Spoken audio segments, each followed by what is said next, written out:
حضرت ابو امامہ الباہلی رضی اللہ تعالیٰ عنہ فرماتے ہیں کہ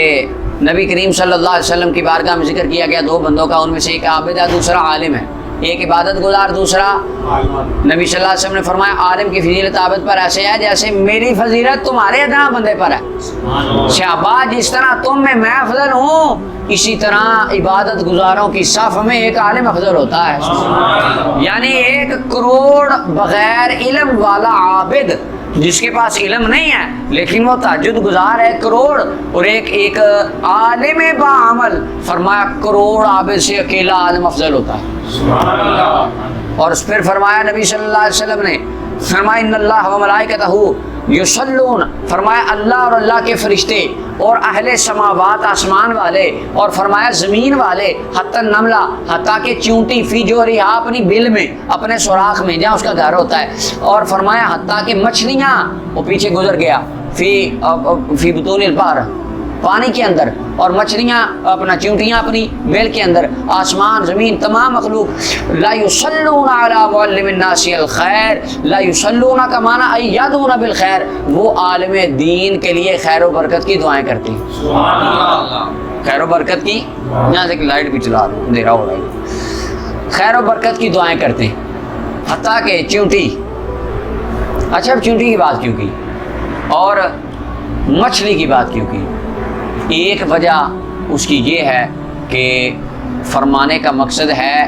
بر و بحر، خشکیوں طریقے جتنی چیزیں ہیں سارے دعا کرتے ہیں۔ ایک بتانے کا مطلب ملا علی قاری فرماتے ہیں، 2 کو ذکر کرنے کا خاص یہ ہے، چونٹی جو ہوتی ہے نا چونٹی، وہ دانے اکٹھے کرنے پر بڑی حریص ہوتی ہے، سب سے زیادہ لالچی ہوتی ہے حشرات الارض میں چونٹی، دانے اکٹھے کرتی رہتی، اتنے کھانے نہیں ہوتے ساری زندگی جتنے اکٹھے کر لیتی ہے۔ حضور فرمانا چاہتے ہیں اتنی زیادہ حریص چیز ہے جو ہے نا عالم کی قدر کا اس کو بھی پتہ ہوتا ہے، لالچی بھی ہو اتنی لیکن عالم کی قدر کا اس کو بھی، لہذا جس کو نہ پتہ ہو وہ ان سے گیا گزرا، یہ جہاں سرکار فرماتے ہیں اس کو بھی پتہ ہے، وہ دعا کر رہی ہوتی ہے۔ اور ایک معنی ملا علی قاری فرماتے ہیں چونٹی اور مچھلی کو ذکر کرنے کا یہ تھا کہ چونٹی کھائی مچھلی کھائی جاتی ہے، یعنی حضور بتانا چاہتے تھے حلال و حرام جتنے جانور پرندے چرندے جن کا کھانا بھی حرام ہے وہ بھی عالم کے لیے دعا کرتے ہیں۔ یہ اگر ملا علی قاری کا معنی مراد لیں تو اس کی دلیل ایک اور ہمارے پاس،